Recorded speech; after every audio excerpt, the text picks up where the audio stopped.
তো মা সরস্বতীর আজকে পশ্চিমবঙ্গে মা কালীর স্থান হচ্ছে ওই পিজন ভ্যানে, আর মা সরস্বতীর স্থান হচ্ছে ফুটপাতে। এই স্কুলে সরস্বতী পুজো চালু করে দেখাবো, কোনো মায়ের লালের ক্ষমতা হবে না এই স্কুলে সরস্বতী পুজো বন্ধ করার। আজকে বর্তমান পরিস্থিতিতে দাঁড়িয়ে ওই পারে যেমন ইউনুস মোল্লার নেতৃত্বে হিন্দু নিধন যজ্ঞ চলছে, একই রকমভাবে এখানে মমতাজ বেগমের নেতৃত্বে এর আগে কালী ঠাকুরকে প্রিজন ভ্যানে তুলেছে। আজকে সারা ভারতবর্ষ দেখলো যে আজকে স্কুল থেকে সরস্বতী ঠাকুরকে পুলিশ এসে বাইরে বার করে দিচ্ছেন। আজকে পশ্চিমবঙ্গের পরিস্থিতি এমন জায়গায় গেছে, আজকে আপনারা দেখলেন এই স্কুলে আমরা সরস্বতী পুজো ছাত্রছাত্রীরা এসছে, অভিভাবকরা এসছে, প্রচুর হিন্দু ছাত্র পড়ে স্কুলে সরস্বতী পুজো করতে গেল। আজকে পুলিশ প্রশাসন, জেহাদি পুলিশ প্রশাসন, মমতা বন্দ্যোপাধ্যায় লুঙ্গি বাহিনী পুলিশ প্রশাসন এসে স্কুল থেকে সরস্বতী ঠাকুরকে বার করে ফেলে দিলেন এবং সেই সরস্বতী ঠাকুরকে নিয়ে আমরা বাধ্য হচ্ছি আজকে ফুটপাতে দাঁড়িয়ে পুজো করতে। আজকে বর্তমান পরিস্থিতিতে দাঁড়িয়ে ওই পারে যেমন ইউনুস মোল্লার নেতৃত্বে হিন্দু নিধন যজ্ঞ চলছে, একই রকমভাবে এখানে মমতাজ বেগমের নেতৃত্বে এর আগে কালী ঠাকুরকে প্রিজন ভ্যানে তুলেছে। আজকে সারা ভারতবর্ষ দেখলো যে আজকে স্কুল থেকে সরস্বতী ঠাকুরকে পুলিশ এসে বাইরে বার করে দিচ্ছেন। সেই জায়গায় দাঁড়িয়ে পশ্চিমবঙ্গে আমরাও এখানে দাঁড়িয়ে কথা দিচ্ছি যে আজকের দিনে দাঁড়িয়ে হয়তো আমরা বাধ্য হচ্ছি ফুটপাতে মা সরস্বতীকে রেখে, আমাদের মন চাইছে না, কষ্ট হচ্ছে। আজকে ছাত্রছাত্রীরা ফুটপাতে বসে অঞ্জলি দেবে পাশে স্কুল থাকতে। আগামী দিনের ক্ষেত্রে দাঁড়িয়ে এই স্কুলেই সরস্বতী পুজো হবে, সেদিনও আর পশ্চিমবঙ্গে বেশি দিন দেরি নেই। শিক্ষা প্রতিষ্ঠান থেকে দেবী সরস্বতীকে বাইরে বার করে দেওয়া হলো। এই রাজ্যের কাজই তো এইটা। আজকে যেই প্রশাসন পড়াশুনো মা সরস্বতীর পুজো করে, প্রত্যেক বছর পুজো করে, পড়াশুনো করে আজকে চাকরি করছে, যে পেনটাতে লিখছে সেটাও মা সরস্বতীর দয়ায়।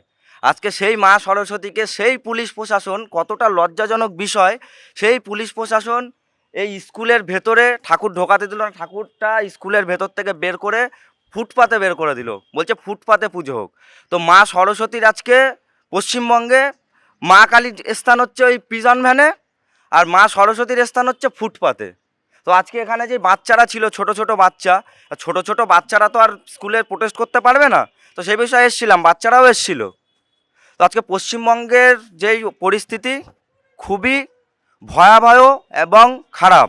আজকে যদি এখনও এই হিন্দু মা বোনেরা, ভাই দাদারা যদি এখনও এই পরিস্থিতির পরেও যদি এরা না জাগে, তাহলে সবাইকে সবার উদ্দেশ্যে একটা কথাই বলবো যে আপনারা টোপলাটুপলি গোটান, আর 2 বছর পরে এই পশ্চিমবঙ্গ ছেড়ে অন্য জায়গায় পালানোর জায়গা তৈরি করে নিন, এখনও যদি আপনারা ঘুমিয়ে থাকেন। দেখছি চাকরি প্রার্থীরা রাস্তায় বসে আছে, অপরদিকে আমরা দেখি ফুটপাতে সরস্বতী পুজো হচ্ছে, কি বলবেন?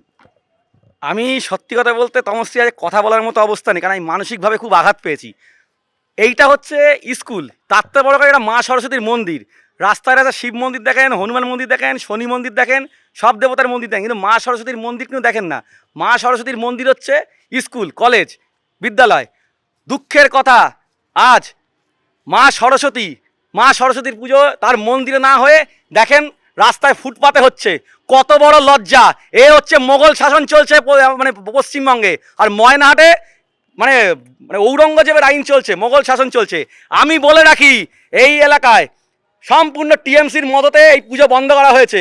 আমিও বলে রাখি, গভর্নমেন্ট যেদিনকে পাল্টাবে, পশ্চিমবঙ্গে যেদিনকে বিজেপি সরকার তৈরি হবে অথবা ভারত হিন্দু রাষ্ট্র হবে, এই স্কুলে সরস্বতী পুজো চালু করে দেখাবো, কোনো মায়ের লালের ক্ষমতা হবে না এই স্কুলে সরস্বতী পুজো বন্ধ করার। আমি পরিষ্কার বলেছিলাম আমরা এখানে হিন্দু মুসলমান সবাই মিলে পুজোটা করব, তারপরেও কেন সরস্বতী পুজো হলো না, এই কথা আমি প্রশাসনকে বলতে চাই। মা কালী প্রিজন ভ্যানে উঠেছে, ঠিক অনুরূপভাবে আমরা দেখলাম এই মমতাজ বেগমের নেতৃত্বে এই দলদাস চটিচাটা পুলিশ আমাদের মা সরস্বতীকে বিদ্যার মন্দির থেকে বার করে নিয়ে গিয়ে ফুটপাতে রেখে দিয়েছে এবং আমরা ফুটপাতেই পুজো করছি। তো অতএব এই মমতার রাজত্বে যে প্রশাসন চলছে এবং যে মোল্লাতন্ত্র এই রাজ্যে চলছে, তা পশ্চিমবঙ্গের প্রত্যেকটা মানুষ দেখছে। শুধু সাধারণ মানুষের কাছে একটাই বার্তা দেওয়ার, এখনও পর্যন্ত সজাগ হন, সচেতন হন।